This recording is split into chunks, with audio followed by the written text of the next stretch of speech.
BA first year के इतिहास विषय के पहले प्रश्न पत्र के बारे में हमने लास्ट वीडियो में कुछ डिस्कस किया था। हमने बात की थी हिस्ट्री के डिवीज़न के बारे में, इतिहास के विभाजन के बारे में, और उसके बाद हमने बात की थी जियोलॉजिकल टाइम स्केल के बारे में, यानी कि भूगर्भिक समय मापने के बारे में। इसमें हमने पृथ्वी के इतिहास को समझने की कोशिश की थी और पृथ्वी पर जीवन का जो विकास है उसके संबंध में भी चर्चा की थी।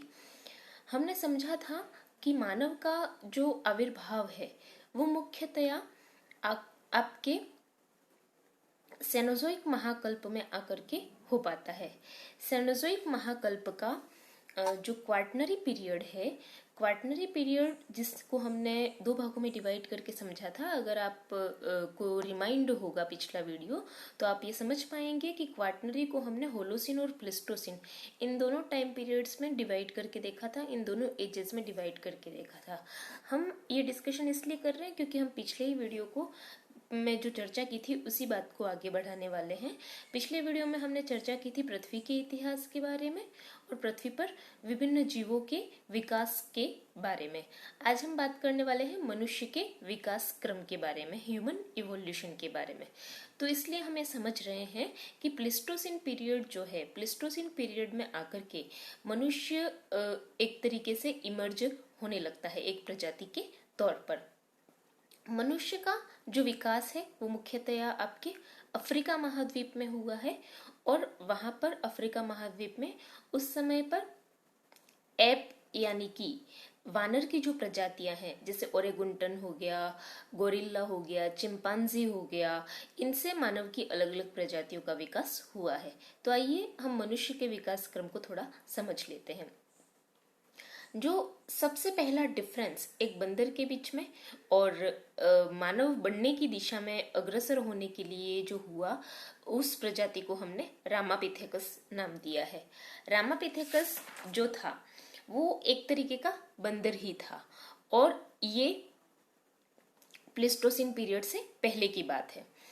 प्लेस्टोसिन पीरियड जब आता है, बिल्कुल लोअर प्लेस्टोसिन पीरियड में ऑस्ट्रेलोपिथेकस नाम की एक प्रजाति का विकास होता है, जिसका विकास रामापिथेकस से ही हुआ है। यह सबसे पहला मनुष्य का आदि पूर्वज माना गया है। ऑस्ट्रेलोपिथेकस जो था वो चलता तो सीधा था लेकिन पूरा सीधा भी नहीं चलता था, सेमी इरेक्ट मुद्रा में, यानी कि आधे खड़े होने की मुद्रा में चलता था। वह अपने शरीर का संतुलन बनाए रखने के लिए कमर से झुका हुआ रहता था। इसका चेहरा बिल्कुल वानर जैसा था, बंदर जैसा था, बस डिफरेंस ये था कि ये आधा खड़ा हुआ चलता था।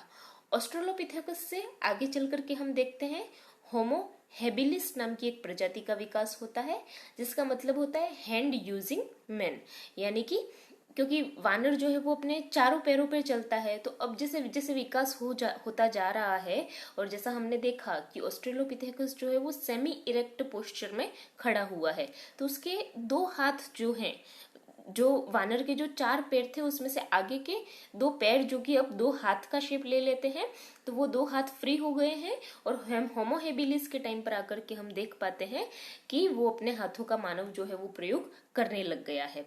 होमो हेबिलिस से आगे जब हम बढ़ते हैं तो जिंजेंथ्रोपस इरेक्टस नाम की एक प्रजाति का विकास होता है। ये है तो ऑस्ट्रेलोपिथेकस की ही उपजाति, लेकिन उससे विकसित है। विकसित इस तरीके से है कि ऑस्ट्रेलोपिथेकस जो था वो तो सेमी इरेक्ट पोस्चर में खड़ा होता था, लेकिन ये अपने पांव पर पूरा खड़ा होकर के चल सकता है, इसीलिए इसका नाम इरेक्टस भी पड़ा। जिंजेंथ्रोपस इरेक्टस से आगे हम बढ़ते हैं जब, तो होमो इरेक्टस नाम की एक प्रजाति का विकास होता है। जैसा हमने कहा इरेक्ट का मतलब ही होता है सीधा खड़ा होना, तो होमो इरेक्टस नाम से ही स्पष्ट है कि ये ऐसा इंसान था, यह मानव की ऐसी प्रजाति थी जो कि बिल्कुल सीधा खड़ा होकर के चल सकती थी। इसने अपने दो पैरों पर बैलेंस बनाना सीख लिया था। तो होमो इरेक्टस जो है वो पहला ऐसा मानव था, क्योंकि हम जैसे जैसे मानव की प्रजातियों के विकास क्रम की तरफ बढ़ते जा रहे हैं, आगे के विकास के उन्मुखी स्तरों की तरफ बढ़ते जा रहे हैं, तो उनका ज्योग्राफिकल एक्सपेंशन भी हो रहा है, यानी कि वो अब एक एरिया से निकल करके बाहरी दुनिया तक भी पहुंच पा रहे हैं। जैसा कि हमने कहा कि ये जो इवोल्यूशन हुआ है वो शुरुआत उसकी अफ्रीका से हुई है। तो होमो इरेक्टस के जो अवशेष हमें मिले हैं वो सिर्फ अफ्रीका से नहीं मिले हैं, बल्कि अलग अलग जलवायु वाले प्रदेशों से प्राप्त हुए हैं। जैसा कि अफ्रीका के उष्णकटिबंधीय घास के मैदानों से भी इसके अवशेष प्राप्त होते हैं, तो चीन के समशीतोष्ण क्षेत्रों तक भी इसके अवशेष प्राप्त होते हैं। यानी कि अलग अलग तरीके की क्लाइमेटिक कंडीशंस में होमो इरेक्टस ने सरवाइव करना भी सीख लिया था। होमो इरेक्टस से जब हम आगे बढ़ते हैं तो अगली जो प्रजाति है उसका नाम है निएंडरथल। जर्मनी की निएंडर घाटी से इसके अवशेष हमें प्राप्त हुए हैं, इसलिए इसे निएंडरथल नाम दिया गया है। और ये जो निएंडरथल मानव था ये मध्य पुरा पाषाण काल यानी कि मिडल पेलियोलिथिक एज का प्रतिनिधित्व करता था। ये संभवतः गुफाओं में रहता था और इसने आग का प्रयोग भी सीख लिया था। निएंडरथल से जब हम आगे बढ़ते हैं तो हम पहुंचते हैं होमो सेपियंस पर। हम जो प्रजाति हैं इस वक्त हमें होमो सेपियंस कहा गया है, तो इसीलिए होमो सेपियंस को हमने कहा है कि एक आधुनिक मानव है। सेपियंस जो शब्द है वो एक लैटिन शब्द है जिसका मतलब होता है थिंकिंग मैन, यानी कि सोच विचार करने वाला इंसान या सोच विचार करने वाली मानव की प्रजाति। इसकी बहुत सारी उपजातियां भी हैं, जैसे क्रोमैग्नन, चांसलेट, ग्रिमाल्डी, ये सब इसकी उपजातियां हैं। तो इस तरीके के एक डेवलपमेंट से होते हुए हम आज होमो सेपियंस की स्टेज में पहुंचे हैं। और जब हम इस डेवलपमेंट की बात कर रहे हैं, जैसा हमने कहा कि रामापिथेकस पहले आया, फिर ऑस्ट्रेलोपिथेकस आया, फिर होमो हेबिलिस, होमो इरेक्टस, निएंडरथल और होमो सेपियंस तक जब हम पहुंचे हैं, तो ऐसा नहीं है कि रामापिथेकस खत्म हो गया उसके बाद ऑस्ट्रेलोपिथेकस आया और ऑस्ट्रेलोपिथेकस खत्म हो गया उसके बाद होमो हेबिलिस आया। मानव के विकास क्रम के बारे में ये कहा जाता है कि मनुष्य की विभिन्न प्रजातियों का विकास क्रम एक बुश यानी कि एक झाड़ी के तरीके से हुआ।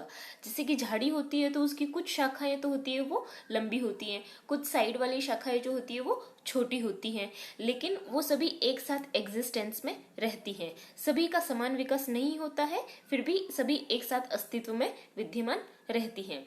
इसी तरीके से मनुष्य के विकास क्रम के लिए भी कहा गया है कि ये जो मानव की अलग अलग प्रजातियां हैं जिन्हें हम मानव सम प्राणी कह सकते हैं, होमिनिड्स कह सकते हैं, ये ऐसा नहीं है कि एक प्रजाति खत्म हुई उसके बाद दूसरी प्रजाति आई, बल्कि कई मायनों में देखा गया है जो इनके अवशेष प्राप्त हुए हैं उसके आधार पर यह समझा गया है कि इन प्रजातियों का साइमल्टेनियस एग्जिस्टेंस यानी कि एक साथ अस्तित्व था। तो ये हमने बात की मनुष्य के विकास क्रम के बारे में। ये जो हमने बात की है इसको हम एक पिक्चर से भी समझ लेते हैं। जैसे हम इस पिक्चर में देख पा रहे हैं कि लेफ्ट हैंड साइड में झाड़ियों में हमें एक बिल्कुल बंदर दिखाई दे रहा है। वो बंदर जिसे हम रामापिथेकस के तौर पर समझ सकते हैं। उसके आगे का जो फिगर है वो है ऑस्ट्रेलोपिथेकस अफ्रीकैनस, जो कि अपनी कमर पर झुका हुआ चल रहा है। उसके बाद आगे हम देख पा रहे हैं होमो इरेक्टस को, जो कि बिल्कुल इरेक्ट पोस्चर में यानी कि सीधा खड़ा होकर के चल रहा है। उससे आगे की जो प्रजाति है वो है निएंडरथल। निएंडरथल के बाद आगे जब हम बढ़ रहे हैं तो क्रोमैग्नन और सबसे लास्ट में आधुनिक मानव यानी कि होमो सेपियंस को हम देख पा रहे हैं। यही अभी वर्तमान में मनुष्य की प्रजाति है। मनुष्य अभी होमो सेपियंस के स्तर तक पहुंच पाया है। तो ये तो हमने बात की मनुष्य के विकास क्रम के बारे में। अब हम बात करते हैं, क्योंकि ये सारी चर्चा जो हम कर रहे हैं वो इसलिए कर रहे हैं कि हम प्रागैतिहासिक काल को समझने की कोशिश कर रहे हैं, जिसे हम इंग्लिश में प्री हिस्टोरिक एज कहते हैं। तो ये जो प्री हिस्ट्री है हम इसके डिवीजन को समझने की कोशिश करते हैं। प्री हिस्ट्री को 3 मुख्य भागों में डिवाइड किया गया है।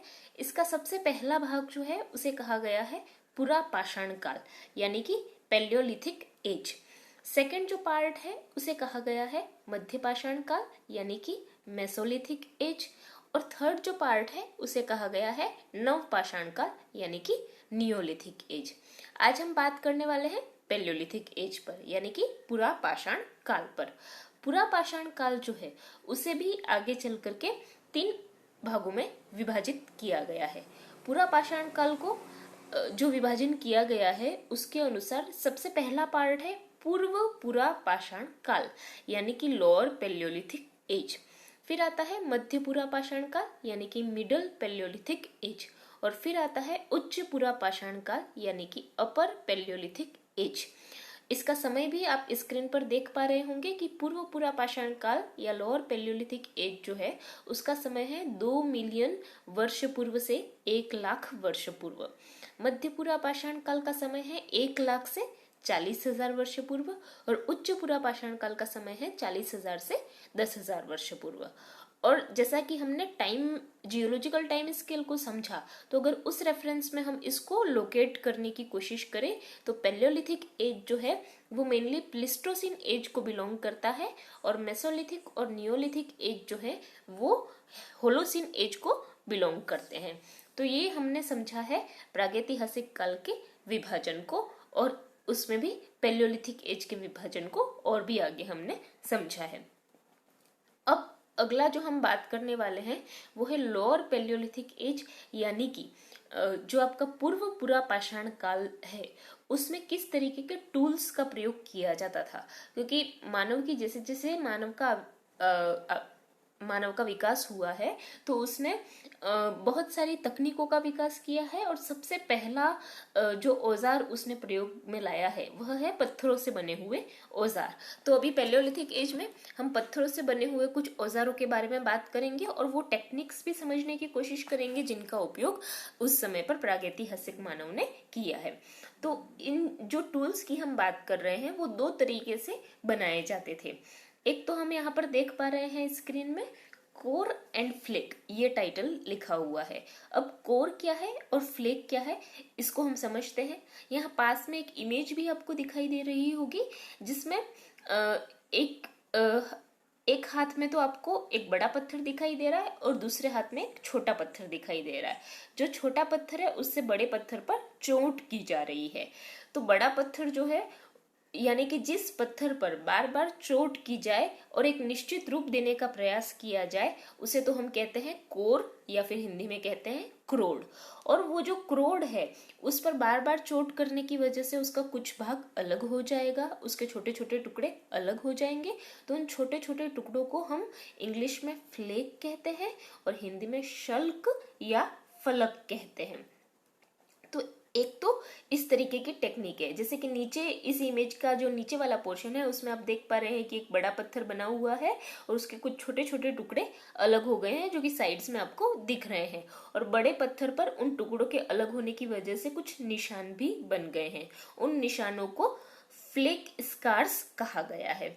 तो इस इमेज के थ्रू हमने ये समझा कि कोर पत्थर क्या है, क्रोड क्या है और फ्लेक क्या है। इस क्रोड पत्थर से लोअर पैलियोलिथिक एज में मुख्यतया औजारों का निर्माण किया जाता था। और दूसरा जो तरीका था औजारों के निर्माण के लिए वो था पेबुल नाम के पत्थर का। पेबुल उस तरीके के पत्थर है जो कि हम देखते हैं नदी किनारे जब हम जाते हैं तो बहुत तरीके के गोल गोल पत्थर हमको दिखाई देते हैं। तो ये पत्थर नदी के पानी के साथ बहते बहते घर्षण के कारण इनका आकार जो है वो गोल मटोल हो जाता है। तो इस तरीके के पत्थरों को पेबुल कहा गया है। तो लोअर पैलियोलिथिक एज यानी कि पूर्व पुरा पाषाण काल में पत्थर औजारों का निर्माण, पत्थर से जिन औजारों का निर्माण इंसान ने किया वो इन दोनों तकनीकों के माध्यम से किया। आइए अगली स्लाइड में हम देखते हैं किस तरीके के औजारों का प्रयोग किया जाता था।